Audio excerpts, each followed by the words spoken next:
누가복음 1장 31절부터 38절까지 교독합니다. 보라, 내가 잉태하여 아들을 낳으리니 그 이름을 예수라 하라.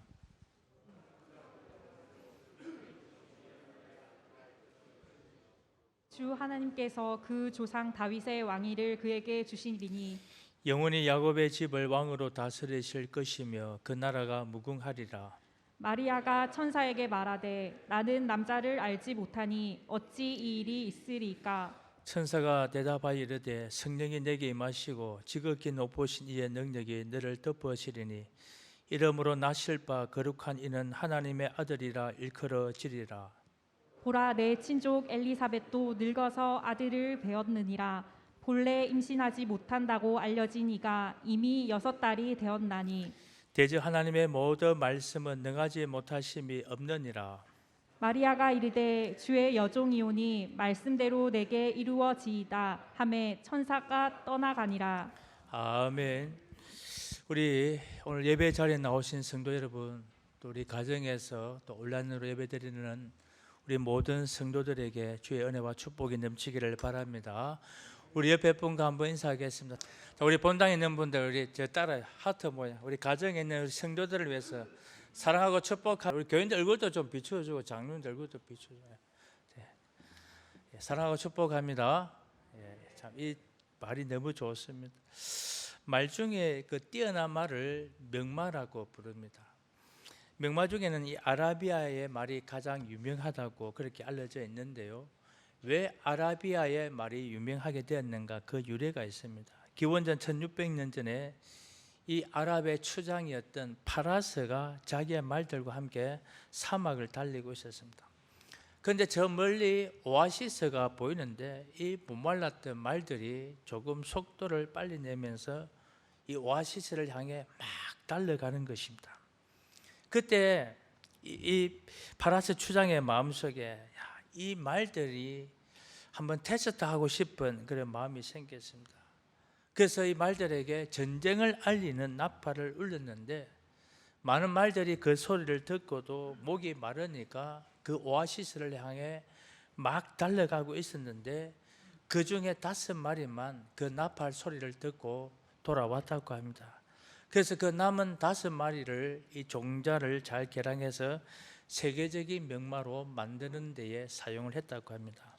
순종하는 말, 또 나팔 신호에 따르는 이 말들의 종자를 개량해서 명마를 만든 것처럼 하나님께서도 사람을 쓰실 때에 성경을 보면 어떤 사람을 쓰시는가 공통적으로 보니까 순종하는 사람을 쓰시는 것을 알 수 있습니다. 하나님의 섭리와 계획의 뜻이 있습니다. 우리가 알지 못하는 하나님의 섭리가 있지만 그러나 인간의 편에서 볼 때 주로 어떤 사람이 하나님께 쓰임을 받느냐 하면 순종하는 사람, 심지어 그 사람이 좀 못됐다 할지라도 부족하다 할지라도 하나님이 그를 채워주시기도 하고 고치셨으라도 이 순종하는 사람을 사용하시는데 자신이 똑똑하고 잘났다 할지라도 순종하지 않는 사람은 하나님께서 그의 모든 계획에서 배제시키는 것을 알 수가 있습니다. 오늘 이 땅에 메시아가 오심을 위해서 하나님 어떤 사람을 사용하실까요? 그 중에 가장 귀하게 쓰임받은 인물이 있다면 바로 오늘 본문에 나오는 마리아이실 것입니다. 마리아의 삶을 우리가 여러 가지로 돌아볼 수 있지만 한마디로 요약하면 마리아는 순종의 사람이었습니다. 자기를 통해서 예수님의 오심에 대한 천사의 음성을 듣고 이 마리아가 취했던 행동과 그 자세와 그 태도가 무엇인가? 첫 번째는 마리아는 하나님의 은혜를 사모하는 사람이었습니다. 28절이지만 읽진 않았지만 우리가 같이 연결해서 볼 수 있는데요. 거기 28절 보니까 그에게 들어가 이르되 은혜를 받은 자여 평안할지어다 주께서 너와 함께 하시도다 하니, 자, 여기서 은혜를 받은 자이라고 해당되어진 이 헬라 단어가 카리토라는 단어입니다. 신약성에 딱 2번 사용되어지고 있습니다. 오늘 본문과 그리고 우리 에베소에 쓰여지고 있죠. 일반적인 해석은 은혜를 공급받다 이는 수동용어로 볼 수 있지만 오늘 여기에 사용되는 이 카리토라고 하는 이 단어는 2가지 의미를 갖고 있습니다. 하나는 뭐냐면 어떤 사람의 칭찬받을 만한 그 내재적인 성품과 특징이 있는 것을 나타낼 때 이 단어를 씁니다. 그러니까 일반적으로 은혜를 베푸는 사람의 주관도 되지만 그 베품을 받을 만한 그 사람 속에 있는 이 어떤 내적인 모습들이 은혜를 받을 만한 여러 가지 자질과 특징이 있다는 것을 표현할 때에 이 단어를 씁니다. 그래서 마리아가 받은 이 은혜는 단순히 하나님께서 일반적으로 베푸시는 은혜이기도 하지만 마리아 이 안에 이 은혜를 받을 만한 요소가 있었다는 것을 간접적으로 잘 드러내는 그런 단어입니다. 또한 30절에 보면 이 단어가 나오죠. 천사가 이르되 마리아여 무서워하지 말라 내가 하나님께 은혜를 입었느니라. 여기서 은혜를 입었다, 은혜를 받았다는 이 표현은 구약에 자주 나오는 관용어이지만 많은 영어 성경 번역은 이렇게 번역을 합니다. 마리아야 너가 하나님의 은혜를 찾았다, 발견했다, 그런 뜻입니다. 그러니까 가만히 앉아 있는데 가치 없고 그리고 희망이 없고 능력이 없는 우리에게 일반적으로 주어지는 은혜이기도 하지만 이 마리아에 대해서 은혜를 입은 자여라고 표현할 때는 마리아 자신이 이 은혜를 받을 만한 내재적인 요소가 그녀에게 있었다는 것을 표현하는 단어가 바로 이 단어입니다. 이건 뭐냐면 마리아가 살아가면서 바로 자기 속에 이 하나님의 은혜가 임하기를 사모하는 믿음의 여인이었다는 것을 우리에게 말씀해 주고 있습니다. 하나님의 은혜는 은혜를 주시는 그 하나님의 일반적인 선택의 행위지만 마리아에게 은혜를 표현할 때는 바로 이 저자인 누가는 마리아가 평소에 이 하나님의 은혜를 사모하는 삶을 살았던 사람이라는 것을 나타내고 있습니다. 성전의 메시아를 기다렸던 그 시몬과 그 안나처럼 하나님의 은혜를 간구하던 사람이었습니다. 이 하나님의 은혜를 간구한다는 것은 이런 의미입니다. 하나님, 오늘 우리에게 주님이 은혜를 베풀지 않으면 이 땅에 희망이 없습니다. 하나님께서 은혜를 베푸지 않으면 나에게도 희망이 없습니다. 이 어둠과 두려움과 무서움 때문에 인생들 속에 소망도 없고 희망도 없습니다. 바로 그 소망과 희망은 하나님께로만 올 수 있습니다. 우리는 하나님의 은혜를 받을 만한 자격이 없지만 그러나 하나님께서 언약하신 대로 우리에게 베풀어 주신 그 은혜를 사모하고 그 은혜를 기다립니다. 바로 그런 내용이 바로 이 표현이라고 할 수 있습니다. 다시 한번 표현할 때 하나님, 이 땅의 이 어둠과 흑암의 역사는 하나님이 개입하지 않으면 없어지지 않습니다. 내 인생 속에서도 이 하나님의 은혜를 받지 않고는 나는 살아갈 수가 없습니다 하는 그 간절함이 하나님 앞에 들어졌던 그 여인이 바로 이 마리아였다는 것입니다. 이사야 33장 2절에 이사야는 이스라엘 역사가 가장 어두울 때에 그가 이렇게 기도합니다. 자, 33장 2절에 여호와여 우리에게 은혜를 베푸소서 우리가 주를 앙망하오니 주는 아침마다 우리의 팔이 되시며 환난 때에 우리의 구원이 되소서. 할렐루야, 할렐루야. 여호와여 우리에게 은혜를 베푸소서. 그 이사야가 가장 어둡고 절박하게 부르짖을 때에 하나님의 응답이 뭐냐면 6절입니다. 다 같이 한번 해볼까요? 내 시대에 평안함이 있으며 구원과 지혜와 지식이 풍성할 것이니 여호와를 경외함이 내 법이니라. 할렐루야. 여호와를 경외함이, 그 다음에 내 따라 하신 분은 오늘 영원토록 복을 받을 줄로 믿습니다. 여호와를 경외함이, 역시 안 하시는 분도 계시네요. 여러분, 하나님의 은혜와 복은요, 물론 하나님 주시는 것이지만 그 말씀 앞에 내가 아멘으로 하답할 때 하나님이 주시는 거예요. 믿음으로 아멘 할 수 있기를 바랍니다. 자, 내가 갖고 있는 이 보배로움 참 많은데 너의 인생에 있어서 진짜 보배는 뭐냐? 여호와를 경외하는 믿음, 여호와를 경외하는 마음, 그게 너의 인생에서 진짜 보배다. 믿으십니까 여러분? 오늘 여호와를 경외함이 내 보배니라. 성도 여러분, 성탄절은 우리는 가만히 있어도 이 크로노스라는 헬라 단어 지난 설명드렸죠. 그냥 가만히 있어도 성탄절은 옵니다. 12월 25일은 와요. 그러나 단순히 흘러가는 이 시간에 따라서 우리가 이 성탄절을 맞이하는 것이 아니라 우리에게 능동적으로 이 은혜를 사모하는 마음, 하나님 맞습니다. 주님께서 내 삶 속에 들어오시지 아니하셨더라면, 주님의 은혜가 아니었더라면, 더 나아가서 지금도 내 인생 속에도 하나님의 은혜가 아니면, 주님은 은혜가 아니면 나는 방황할 수밖에 없습니다. 하나님의 은혜가 아니면 내 가정은 깨어지고 부서질 수밖에 없습니다. 이미 깨어져 나간 우리 가정의 모습들, 부서진 우리 자녀의 모습들, 이런 모습들 속에 하나님의 은혜가 임할 수는 없지만, 그러나 이 성탄절을 맞이하면서 그러나 하나님 우리에게 은혜를 부어 주옵소서. 이런 은혜를 사모하는 마음이 우리 가운데 있어야 할 줄로 믿습니다. 이런 사모하는 자들에게 하나님의 은혜가 임하는 것입니다. 우리나라와 민족을 지금 한번 보십시오. 느낌이 어떻습니까? 아무리 양분되어 있지만 이 나라의 미래가 진작이 되지 않습니까? 이대로 가다가는 미래가 없다는 것을 누구든지 인정할 수 있습니다. 내 편이니까 무조건 좋아한다 그래 생각하지 말고 한번 객관적으로 한번 생각을 해보십시오. 지금 대한민국이 어떤 과정을 통해서 오늘까지 오게 되는 것을 이런데 한 번만 우리가 생각한다면, 그렇게 그리스도를 바라본다면 정말 하나님의 은혜가 없이는 이 나라는 회복할 길이 없는 것입니다. 여러분, 코로나 백신도 물론 중요하지만, 치료제도 정말 중요하지만 더 중요한 것이 뭐냐면 하나님의 은혜인 것입니다. 하나님의 은혜로 덮어지지 않는다면 이 대한민국 미래가 없고 희망이 없는 것입니다.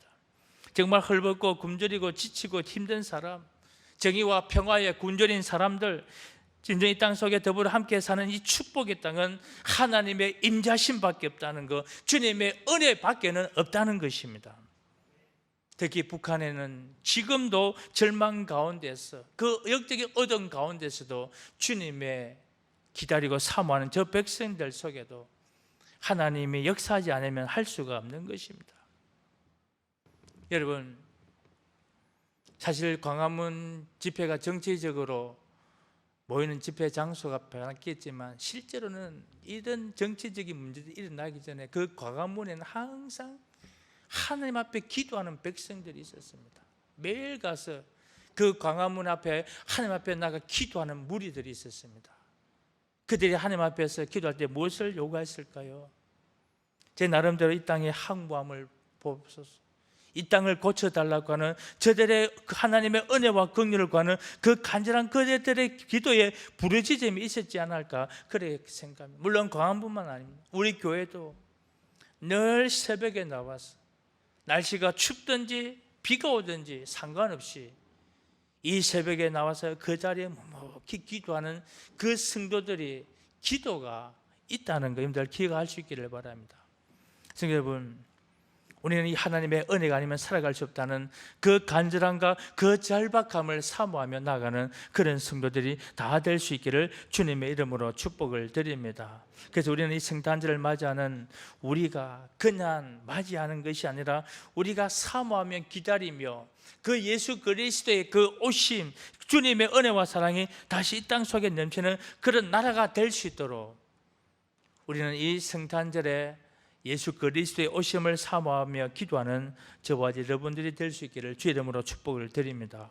두 번째로는 마리아에게 있어서 바로 하나님의 말씀이 들려졌을 때에 마리아는 이 하나님의 뜻 앞에 겸손했습니다. 자, 38절 다 같이 한번 읽어보겠습니다. 다 같이 시작. 마리아가 이르되 주의 여종이오니 말씀대로 내게 이루어지이다 하매 천사가 떠나가니라. 할렐루야. 말씀대로 내게 이루어지다. 그런데 우리가 하나님의 말씀 앞에 순종하기 위해서는 겸손해야 됩니다.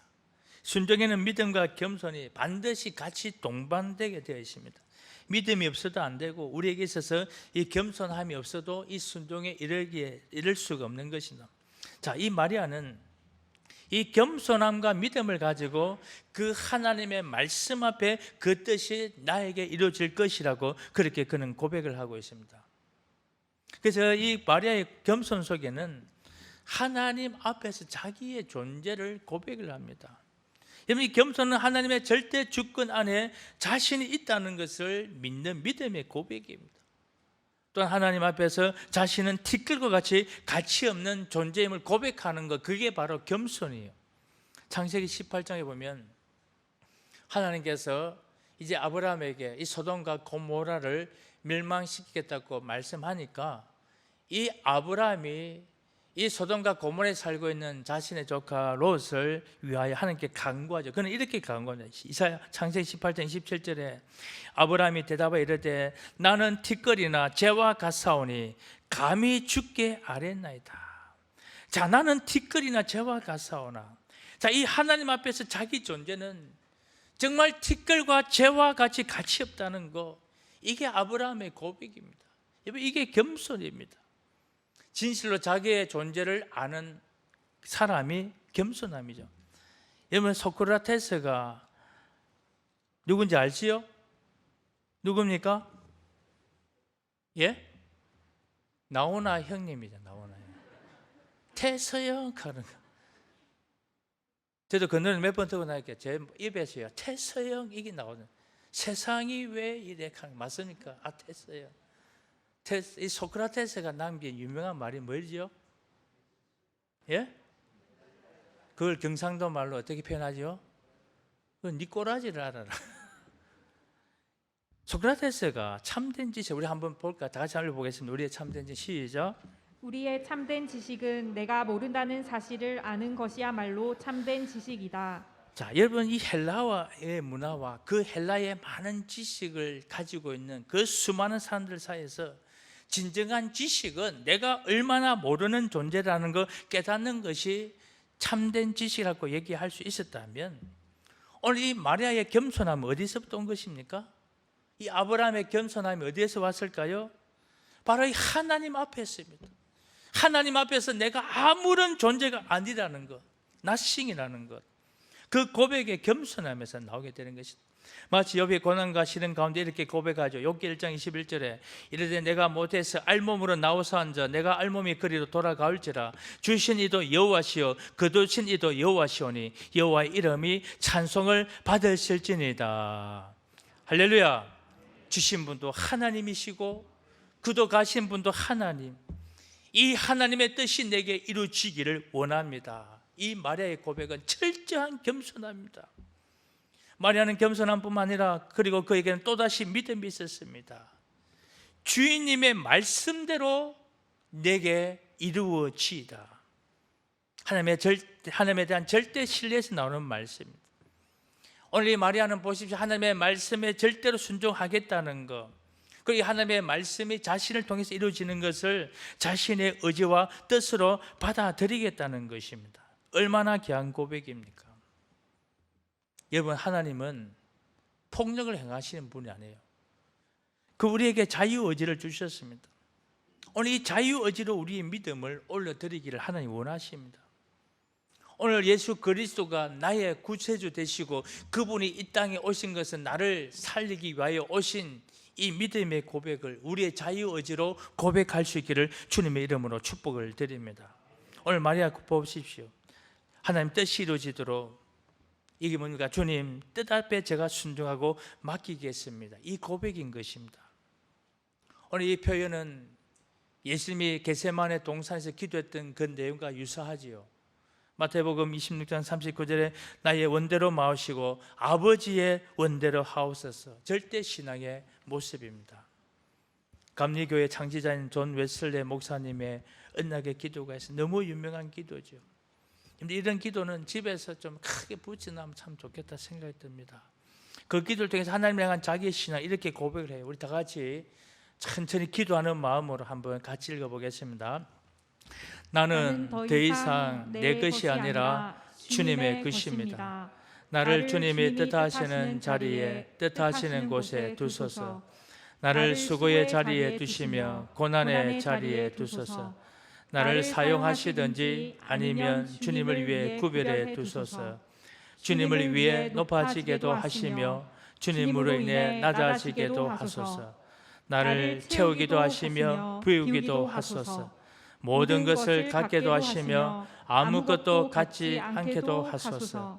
모든 것을 전심으로 기꺼이 드리오니 주님의 기쁘신 뜻대로 사용하소서. 이제 영광스럽고 복되신 하나님, 아버지, 아들, 그리고 성령이시여, 주님은 나의 것이며 나는 주님의 것입니다. 정말 그렇습니다. 내가 땅에서 맺은 언약이 하늘에서 비전되게 하소서. 아멘. 할렐루야. 오늘 웨슬리의 기도는 하나님의 절대 주권에 대한 그 신뢰와 그 주님에 대한 믿음의 간절한 표현입니다. 그러기에 이 존 웨슬리는 이 산업혁명으로 영국이 정말 타락과 그 어둠의 역사 가운데 있을 때에 바로 이 신앙과 믿음으로 영국을 피 흘리지 않는 혁명, 영적인 혁명을 통해서 영국을 다시 재건하는 그런 놀라운 일들을 감당할 수가 있었습니다. 바로 하나님을 향한 믿음, 절대 신앙에 대한 이 모습을 그는 가지고 있는 것을 보게 되어집니다. 성도 여러분, 오늘 저와 여러분이 가지고 있는 믿음은 어떤 믿음입니까? 정말 말씀에 의하여 그 말씀대로 이루어지기를 간절히 원하는 그런 마음입니까? 아니면 내 뜻과 내 생각대로 마음대로 행하였던 것을 당연하게 생각하는 그런 마음입니까? 오늘 저와 여러분의 신앙과 믿음이 어떤 믿음일까요? 오늘 만약에 가졌던 이 신앙과 믿음, 하나님, 내 삶은 하나님 손에 있습니다. 나의 인간의 생사복이 하나님의 손에 있습니다는 이 절대 주권에 대한 믿음의 고백, 그리고 하나님의 거룩한 뜻이 나를 통해서 이루어지기를 원하는 것, 그렇기 때문에 나를 사용하여 주옵소서 하는 이 믿음의 고백, 이 겸손함을 통해 하나님의 뜻을 이루어가는 것을 보게 되어지는 것입니다. 성도 여러분, 오늘 우리의 믿음이 이 마리아의 고백처럼 우리 삶에서 주님의 거룩한 뜻이 이루어지기를 주님의 이름으로 축복을 드립니다. 물이 높은 곳에서 낮은 곳으로 흐르는 것처럼 겸손한 자에게 베푸시는, 낮은 자에게 베푸신 하나님의 은혜가 오늘 여러분 속에 임하기를 주님의 이름으로 축복을 드립니다. 마지막으로 마리아는 하나님을 찬양했습니다. 자, 46절 볼까요? 마리아가 이르되 내 영혼이 주를 찬양하며. 여러분, 지금 마리아는 찬양할 때가 아닙니다. 자, 쉽게 말씀드리면 지금 천사가 나타나서 결혼도 안 한 이 10대인 소녀인 이 마리아에게 내가 임신할 것이다, 내가 아이를 낳게 될 것이다, 지금 그것을 수태고지를 하는 것입니다. 여러분, 이 상황 가운데서 이 말을 듣고 지금 찬양할 때가 아니에요. 왜냐하면 유대인의 전통과 관습과 율법에 의하면 결혼하기 전에 아이를 낳으면 반드시 돌에 맞아 죽게 되십니다. 뿐만 아니라 그가 혹시 산달지라도 일평생 수치스러운 이 딱지를 평생 동안 붓게 되어져 있습니다. 이 천사가 전해 준 말씀처럼 이 아이가 정말 이 마리아 인생 속에 들어오면 불행의 시작이 될 수밖에 없는 그런 상황입니다.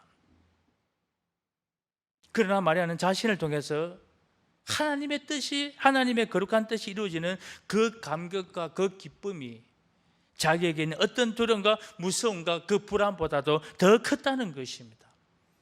그렇게 마리아는요, 찬양하고 찬송을 하는 거예요. 하나님 맞습니다. 내 삶을 통하여 하나님의 크고 놀라운 이 역사가 이루어지기를 저는 사모합니다. 그 일들이 나를 통하여 이루어지기를 기뻐합니다. 그 감격과 그 기쁨으로 지금 이 마리아는 하나님께 찬양을 드리고 있는 것입니다. 여러분, 그 뒤에 마리아 찬양을 한번 보십시오. 그는 메시아를 얼마나 기다리고 있는가를 알게 되어집니다. 쉽게 말하면 내 한 몸 바쳐서, 목숨 바쳐서 하나님의 뜻이 이루어진다면 주님, 제가 그렇게 살겠습니다 하는 그 의미가 그 찬양 속에 담겨져 있는 것입니다. 그 메시아가 오셔서 행하실 크고 놀라운 일들을 함께 노래하며 찬양하는 그 마리아의 노래를 우리는 보게 되어집니다. 이 어둠과 절망의 땅에 크고 놀라운 일을 입으시고 우리 조상들에게 말씀하셨던 그 언약의 말씀, 약속하셨던 그 언약들이 이루어지는 그 감격과 그 기쁨으로 찬양을 하는 것입니다. 그러니까 마리아의 기쁨이 자기 삶 속에 다가올 어떤 어려움과 수치보다 더 크기에 기꺼이 감당하며 그 하나님을 찬양하며 그 뜻이 이루어지기를 원했던 것입니다. 여러분, 이게 얼마나 아름다운 믿음의 신앙입니까? 그런데 우리 같으면은 그런 말을 들었을 때 찬양이 나오겠습니까? 기뻐할 수 있을까요? 절대 그럴 수 없습니다. 그런데 이 마리아의 찬양은요, 정말 기쁨의 찬양이었습니다. 단순한 찬양이 아닙니다. 여러분들, 마리아의 찬양을 계속해서 한번 보시, 거기에 보면 말씀의 묵상 속에서 나온 찬양입니다. 여러분들 찬양의 속에 있는 시편과 예언서를 통하여 나타난 말씀이 주를 이루고 있습니다. 그 말이 뭡니까? 이 마리아는 평소에도 얼마나 말씀을 삼하고 말씀을 알고 있는가를 보여주는 거예요. 욥의 말도 있습니다. 모세 노래도 있어요. 이사야 귀한 말씀도 이 찬양 속에 담겨져 있습니다. 그래서 이 마리아는 이 하나님의 말씀을 따랐고 그 말씀대로 약속하신 대로 하나님의 언약과 메시지를 그는 기다리고 또 사모했던 것입니다. 그래서 메시아가는 자신을 통해 이루어지는 크고 놀라운 일들을 이 마리아는 찬양하지 않을 수가 없었던 것입니다. 만약에 이 마리아가 그 약속의 말씀을, 이사야의 말씀을 그가 읽지 않았더라면, 몰랐더라면 어떻게 이 위대한 고백이 나올 수가 있었겠습니까? 그만큼 마리아는 하나님의 은혜를 사모했을 뿐만 아니라 하나님의 말씀을 평소에도 묵상하고 그 말씀을 알아갔던 그런 믿음의 여인이었습니다. 조지 모리슨 같은 유명한 설교가는 이렇게 이야기합니다. 예수님께서 어떻게 그 어린 나이부터 이 하나님의 말씀, 특별히 구약의 말씀을 그렇게 인용하고 이야기할 수 있었고 하나님의 말씀이 그렇게 해박할 수 있었던 이유가 무엇일까? 그것은 바로 말씀으로 사는 어머니 마리아를 통해서 이 예수님이 성경 지식에 해박했다. 여러분 이해가 되십니까? 이 마리아는 이 예수님을 양육하면서 철저하게 하나님의 말씀으로 양육을 했습니다. 본인 또한 하나님의 말씀에 알 뿐만 아니라 자신의 그 아들이신 예수님에게도 어릴 때부터 말씀으로 양육하니까 그가 12살 때 6월절에 성전에 올라가서 그 성경의 해박한 지식을 가지고 제자들과 함께 토론을 했다는 겁니다.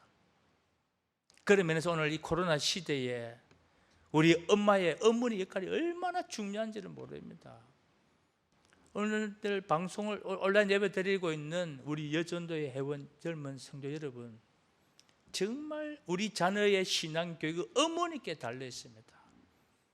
여러분들 이 시대에 여러분이 엄마가 이 자녀들 어떻게 양육함에 따라서 우리 자녀들의 미래가 달라지는 것입니다. 그냥 대충 넘어가려고 하지 마십시오. 대충 예배 들려고 하지 마십시오. 우리 아이들이 다 보고 있습니다. 딱 정해진 시간에 하나님의 은혜를 사모하고 경건한 모습으로 갖춘 그 엄마의 신앙 교육과 그렇지 못하고 대충 예배 드린 그 엄마 속에서 자라난 그 아이들의 미래가 20년, 30년 후에는 달라질 겁니다. 오늘 이 말씀을 듣고 우리 엄마들 정신 바짝 차리셔야 됩니다. 이 자녀들을 어디에다 맡기겠습니까? 여러분들 가정에서 주의 말씀으로 양육하는 그런 어머니가 될 수 있기를 주님의 이름으로 축복을 드립니다. 오늘 이 마리아 보십시오. 메시아를 기다렸고 그 메시아를 기다림에 있어서 그것이 기쁨이고 감사가 되는 것은 그는 하나님의 언약의 말씀을 아는 여인이었습니다. 하나님의 언약을 믿는 사람이었습니다. 그리고 그 암흑과 어둠의 땅에 이루어질 하나님의 크고 놀라운 일들을 하나님 앞에 찬양하는 그런 사람이었던 것입니다. 성도 여러분, 우리는 원래 허물과 죄로 죽었던 자, 본질상 진노의 자녀였습니다. 여러분이 나같이 가치없는 자를 통해서 하나님께서 이루신 이 구원의 크고 놀라운 일들을 우리가 기뻐하고 그 기쁨을 잃어버리지 않았는지 한번 자신을 점검해 보십시오. 이 하나님의 놀라운 사랑에 대한 감사를 우리는 잃어버리지 않았습니까? 오늘 내 앞에 이루어지는 이 땅에 썩어질 일에 어려운 일 앞에 우리는 거기에 머리를 싸면서 거기에 초점을 맞춰 있기 때문에 그보다도 참된 이 구원의 감격과 기쁨이 우리에게 주어졌음에도 불구하고 땅에 썩어질 것 때문에 우리는 정작 찬하고 기뻐할 때, 감사해야 할 때 그것을 드리지 못하는 그런 어리석은 삶을 살고 있지 않는지 다시 한번 돌아보시기를 바랍니다. 이 세상은 물질 중심적으로 돌아갑니다. 그래서 썩어질 것을 바라보게 되어지죠. 그러나 우리는 이 성탄절 날 오늘 우리에게 나 같은 자에게도 이 놀라운 구원의 비밀을 가르쳐 주신 그 주님의 은혜를 생각하면서 감사할 수 있는 저와 여러분들이 다 될 수 있기를 주님의 이름으로 축복을 드립니다. 여러분 오늘 마리아의 노래처럼 그 아름다운 노래가 정말 우리의 입술에도 이렇게 들어질 수 있기를 원합니다. 그런 의미에서 본다면 우리가 이 성탄을 맞이해서 하나님의 사랑을 받은 우리가 나만 이 축복을 누리면 그 은혜를 받고 누리면 살 수는 없지 않습니까? 그런 면에서 사랑의 살 나누기는 단순히 쌀을 전해주는 것이 아닙니다. 오늘 이 땅에 나 같은 것을 통해서 크고 놀라운 구원의 역사를 베풀어 주신 그 하나님의 은혜에 대한 감사와 기쁨의 감격 속에서 들어지는 그런 예물이기도 한 것입니다. 그리고 주님 앞에 올려드리는 신앙의 고백의 삶이기도 한 것입니다. 1880년 미국 메릴랜드에서 있었던 일입니다. 집집마다 방문해서 물건을 팔면서 혼자를 공부하는 고학생이 있었습니다. 그날따라 하루 종일 다녔지만 물건을 하나를 팔지를 못했습니다. 그래서 무거운 짐만 들고 다니면서 지칠 대로 지쳐서 더 이상 한 걸음 더 나갈 수가 없고, 그리고 그것은 단순히 육체의 고달뿐만 아니라 내가 언제까지 이렇게까지 고생하면서 공부할 필요가 있는가, 그 절망과 좌절이 찾아올 때쯤 되었습니다. 그 청년은 견디지 못해 아무 집이나 문을 두드렸습니다. 그래서 무언가 음식이 필요하고 내가 지쳤다고 얘기하는 것조차도 차마 얘기하지 못해서 그 열려진 문을 통하여 그에게 이야기합니다. 물 한 잔만 주십시오. 그때 마치 어린 소녀가 나왔습니다. 어린 소녀는 지금 밖에 있는 한 청년이 너무나도 지치고 힘들고 배고프고, 그리고 그 초라해 보이는 그 얼굴을 보면서 그는 물이 필요한 것이 아니라 음식이 필요한 것을 알고 따뜻한 우유 한 잔을 이 청년에게 주었습니다. 단숨에 이 청년은 이 우유를 마셨습니다. 우유값이 얼마인지 내가 갖고 있는 물건을 대신 주겠다고 했습니다. 그때 이 소녀가 이야기합니다. 아니에요. 우리 어머니가 친절은 그냥 베푸는 거래요. 그냥 드리는 거래요. 그냥 나누는 거래요. 그러면서 헤어졌습니다. 그 우유는 단순히 그에게 우유 한 잔만이 아니었습니다. 우유 마시고 난 뒤에 일평생 살면서 내 이 따뜻한 우유 한 잔을 결코 잊지 말고 살아야지. 그리고 오늘 또 나를 격려해주고 사랑해준 사람이 이 세상에 있구나, 용기를 내서 더 열심히 공부를 하게 됐다고 합니다. 세월이 흘렀습니다. 이 소녀가 이제 중년 여인이 되었죠. 근데 문제는 이 여인이 불치병에 걸린 것입니다. 도무지 그 병의 원인이 알지를 못해요. 회복할 길도 없고 그냥 죽는 것만이 기다리는 것이었습니다. 이 병을 치료하려면 큰 도시에 큰 병원에 전문의가 와야 된다는 그 결론 앞에 이 전문의를 구하게 되어집니다. 그래서 온 젊은 의사는 이 분야에 아주 전문가였습니다. 이분은 유명한 산부인과 의사입니다. 이 제왕절개도 이분이 최초로 시술을 했다고 합니다. 그런데 이 의사가 누구냐면 바로 소녀로부터 받은 우유를 마시고 용기를 내서 포기하지 않고 공부했던 그 젊은이였습니다. 의사는 세월이 흘렀지만 평생 동안 잊을 수 없는 그 우유 한 잔 때문에 그 소녀의 얼굴을 기억했기에 그 여인이 바로 소녀였다는 것을 단번에 알아봅니다. 그는 자신이 가지고 있는 지식을 총동원합니다. 자신이 가지고 있는 의료기구들을 다 동원합니다. 그리고 기어이 이 불치의 병이었던 이 여인을 살려냅니다. 이 여인이 회복되어서 태어나는 날 진로비 청구서가 날라왔는데 이 여인의 마음속에 엄청난 이제 천국에 나오겠구나 생각을 하고 뜯어보았더니 다른 건 아무것도 없고 이런 글만 남아있습니다. 우유 한 잔으로 모두 지불이 되어서 그렇게 기록이 되어 있었습니다. 여러분, 이 의사가 바로 미국 존스 호킨스 병원 설립자인 하워드 켈리 박사입니다. 여러분, 하워드 켈리 박사는 그가 막 받아 마신 그 따뜻한 우유 한 잔 때문에 그가 그 자신이 그게 주신 그 용기와 힘을 얻으실 뿐만 아니라 그가 열심히 공부해서 세계적인 의사가 되어서 의료기구도 많이 발명을 하고 존스 호킨스라는 세계적인 그 의과대학을 그가 세우게 되면서 수많은 사람들에게 단순히 의료비만 받는 그런 의사가 아니라 자비와 사랑을 베푸는 의사로서 많이 알려진 그런 사람이었습니다. 한마디로 말씀드리면 우유 한 잔의 기적입니다. 작은 사랑이 자신뿐 아니라 그 사랑의 열매가 수많은 사람을 살리는 그 일들을 봅니다. 오늘 작은 마리아의 순종이 온 인류에 이 놀라운 기쁨의 도구가 되어 쓰임 받았듯이 오늘 이 작은 순종을 통하여 하나님이 이 시대를 살려내는 하나님의 거룩하고 놀라운 역사를 일으킬 하나님의 도구로 쓰임 받는 저와 여러분들이 될 수 있기를 원합니다. 그래서 이 놀라운 은혜가 아니면 살아갈 수 없던 나에게도 이 성탄의 은혜가 임하심을 우리가 고백하며 감사할 수 있는 그런 절기가 되기를 원합니다.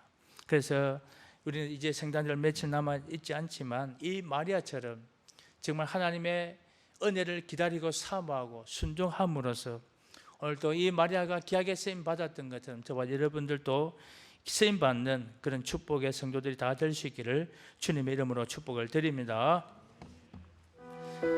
하나님 우리에게 은혜를 베풀지 않으면 이 땅에 희망이 없습니다. 나에게도 희망이 없습니다. 또한 하나님의 은혜를 받을 만한 자격이 없는 자이지만 성탄절을 맞이하는 우리들에게 하나님 은혜를 부어 주옵소서. 우리 가정에도 우리의 자녀들에게도 이 성탄절을 통하여 하나님의 은혜가 흘러 넘치게 하옵소서. 또 하나님을 향한 믿음과 절대 신앙을 가지고 하나님의 말씀이 나를 통해 이루어지게 하여 주옵소서. 성탄절을 통해 하나님을 향한 감사와 기쁨이 회복되게 하여 주시고 또한 하나님의 사랑이 이 성탄절을 통하여 이웃에게도 흘러가게 하옵소서. 우리 이 말씀을 가지고 주신 말씀을 생각하면서 함께 다 같이 한번 주의 청하고 기도하시겠습니다. 오늘도 예수 그리스도의 오심을 기다리며 사모했던 믿음의 예배고 순종의 사랑이었고 자신의 통하여 하나님의 뜻이 이루어지기를 원했고 기뻐했던 자였습니다. 하나님 우리 또한 하나님의 은혜를 사모하며 기다리는 자들 되어지게 하여 주시고 하나님 주님이 우리에게 은혜를 베풀지 않으면 이 땅에 희망이 없습니다. 은혜를 베풀지 않으면 나에게도 희망이 없음을 고백을 드립니다. 여호와는 내게 복을 주시며 너를 지키기를 원하며 여호와는 그의 얼굴을 네게 비추사 은혜 베푸시기를 원하며 여호와는 그의 얼굴을 네게로 향하여 드사 평강 주시기를 원하노라. 아멘.